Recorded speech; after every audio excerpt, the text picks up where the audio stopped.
तो स्वागत है दोस्तों आपका मेरे इस चैनल पर। तो मैं जो क्वेश्चन लेके आया हूँ आपके सामने वो है प्रोजेक्टाइल फिर मोशन का, जिसमें ये कहा जा रहा है कि एक बॉल को हिट किया गया है 37 डिग्री के एंगल पे, जो उसका इनिशियल एंगल है, यानी कि जो एंगल ऑफ प्रोजेक्शन है जिसको हम वो भी कह सकते हैं। जो इनिशियल पे वेलोसिटी है वो है 15 मीटर पर सेकेंड, और एक फील्डर खड़ा हुआ है पॉइंट बी से 9 मीटर की दूरी पे, और बॉल को कैसे हिट किया गया है वो सब आपको दे दिया गया है।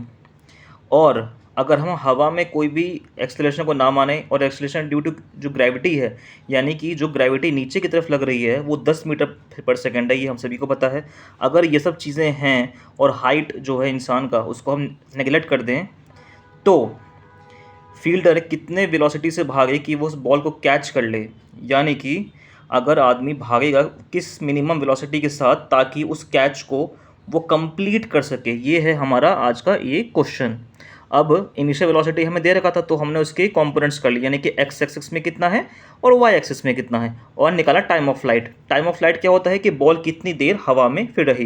प्रोजेक्टाइल मोशन में एक चीज़ का हमें ध्यान रखना है कि जब भी एक्स एक्सिस के बारे में हम बात करेंगे तो वाई को भूल जाएंगे, और वाई के बारे में बात करेंगे तो एक्स को भूल जाएंगे। यानी कि यू एक्स निकले 15 cos 37 और यू वाई निकले 15 sin 37। उसके बाद टाइम ऑफ फ्लाइट पे जब हम आए, यानी कि हमने बॉल को वाई एक्सिस में फेंका है 9 मीटर पर सेकंड की स्पीड से, तो उसे ऊपर जाने में जितना समय लगेगा उतना ही समय उसको नीचे आने में लगेगा। यानी कि 9 मीटर से मैंने 9 मीटर पर सेकंड से अगर मैंने उसको ऊपर फेंका तो उसे ऊपर जाने में कितना समय लगेगा 9/10, यानी कि जिस वेलोसिटी से फेंका उसको बाई 10 से हम डिवाइड कर देंगे। यानी कि अगर 10 से फेंका तो वो 10/10, यानी कि 1 सेकंड जाने में 1 सेकंड फिर आने में। लेकिन फेंका वो किस में है, वाई एक्सिस की बात कर रहा हूँ, ओनली वाई, एक्स को भूल जाइए। तो 9 से फेंका है वाई में, तो 9/10 जाने में 9/10 आने में, तो कितना हुआ 1.8 सेकंड यहाँ से हमने निकाल लिया, यानी कि 1.8 सेकंड तक बॉल हवा में रही। अब निकालेंगे रेंज, यानी कि रेंज जो है एक्स एक्सिस का फिर पैरामीटर है, यानी कि बॉल ने एक्स एक्सिस में कितना दूरी को तय किया। तो यू एक्स इंटू टी, यानी कि U T plus half A T square, बस फॉर्मूला लगा दिया। अब एक्सेलरेशन एक्स एक्सिस में तो है नहीं, तो यू टी से इंटू कर दिया।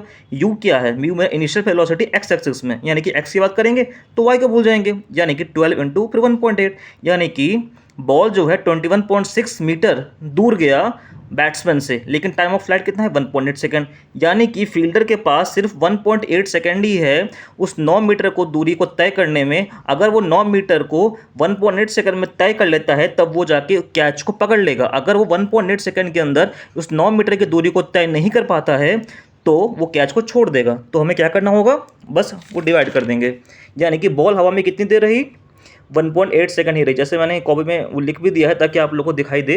तो वेलोसिटी कितना हो गया, वो डिस्प्लेसमेंट बाई टाइम, यानी कि 9/1.8, यानी कि 5 मीटर पर सेकंड। यानी कि फील्डर के पास कितना समय है 1.8 सेकंड ही। क्यों, क्योंकि बॉल 1.8 सेकंड तक ही हवा में रही। अगर टाइम ऑफ फ्लाइट 1.8 सेकंड जगह पे 2 होता था तो मैं उसको 2 से डिवाइड कर देता। यानी कि बैट्समैन और फील्डर में कितना का दूरी तय हुआ वो मैंने आपके सामने वो लिख दिया है। यानी कि इसमें हमने क्या सीखा कि टाइम ऑफ फ्लाइट जो है वो वाई एक्सिस का फिर पैरामीटर है। तो जब भी हम टाइम ऑफ फ्लाइट निकालेंगे तो यू वाई निकालेंगे, यानी कि वाई एक्सिस में कितना उसका वेलोसिटी है उसको 10 से वो डिवाइड कर देंगे। इसका मतलब है कि उतना समय जाने में लगा। और एक बार हमें ये पता चल गया कि बॉल कितनी देर तक ऊपर गया तो उसको 2 से इंटू कर देंगे ताकि ये पता चल जाए कि वो कितने देर में नीचे आया, और जितना समय ऊपर जाने में लगा उतना ही समय नीचे आने में लगा। बस टाइम ऑफ फ्लाइट को हमने फिर निकाल दिया, फिर वहाँ से रेंज निकाल दिया। तो रेंज नहीं भी निकालते तो इसमें सबसे बड़ा जो दिक्कत था वो ये था कि हमें टाइम ऑफ फ्लाइट निकालना था और 9 से उसको डिवाइड कर देना था। बस 9 ही क्यों, क्योंकि वो 9 मीटर की दूरी पे खड़ा था। That's it. Thank you so much.